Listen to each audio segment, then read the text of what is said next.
To move to Canada, it wasn't easy, especially people like in my situation, where you leave everything behind, your workshop, your equipment, your tools, your artworks. I was on the blacklist. I couldn't leave the country. I couldn't have an exhibition. I couldn't send out my works. That wasn't easy to begin with, but I didn't stop.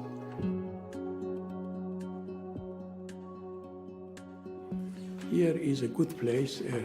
I love the landscape here, but my job is not, I'm not a landscape artist.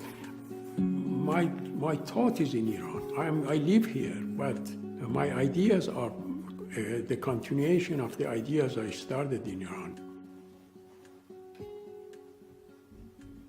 I usually work in my sculpture here, but then from time to time, you know, I kind of feel I like to do something, some painting. But it's a follow-up of my sculptures. I've done, for instance, this lion motifs. There is a similarity between my sculpture and my paintings. If I make a sculpture and painting this at the same time, you can see that they are both made by the same person, and they have the same ideas, they have the same concept, they have the same approaches.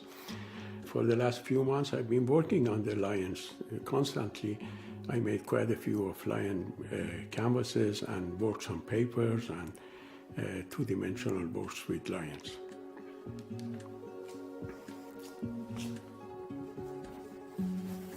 The lion goes back to pre-Islam, and an icon that is made for 2,000 years is rare, it's hard to find in most cultures.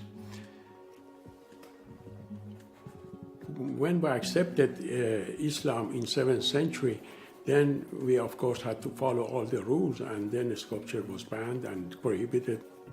That's why the sculpture prior to me was really not practiced in Iran. It didn't completely die because the artisans and the craftsmen who were doing the sculpture or artworks, they did the same thing in daily object, in utilitarian object, like locks, like doorknobs, like, you know. I was fascinated by the objects they were producing, and one of the objects that fascinated me were the locks. I mean, there were a lot of handmade locks. I was a locksmith of my neighborhood. Anybody had problem with the locks or lost the key, brought it to me. I was only 8 or 10 years old, because locks were like my toys. I took locks apart and I fixed them and played with them. Locks became like a part of my sculpture. There are either locks on the body of my sculptures or they are interlocking each other.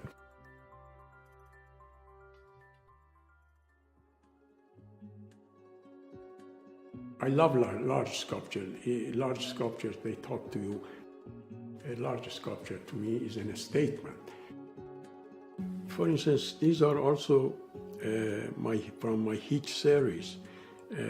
Hiç is the word for nothingness. In Persian, Hiç means nothingness. It's a very meaningful word in our philosophy, our Sufism, our mysticism, is our culture. It's not completely nothing, it is something. What is nothing? Your brain is unable to tell what is nothing. Your brain cannot show you a nothing.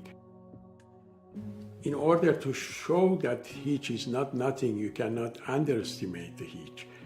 I gave it a shape, I gave it a body, and so it's tangible. People can see that there exists a nothing too. It's not nothing, actually.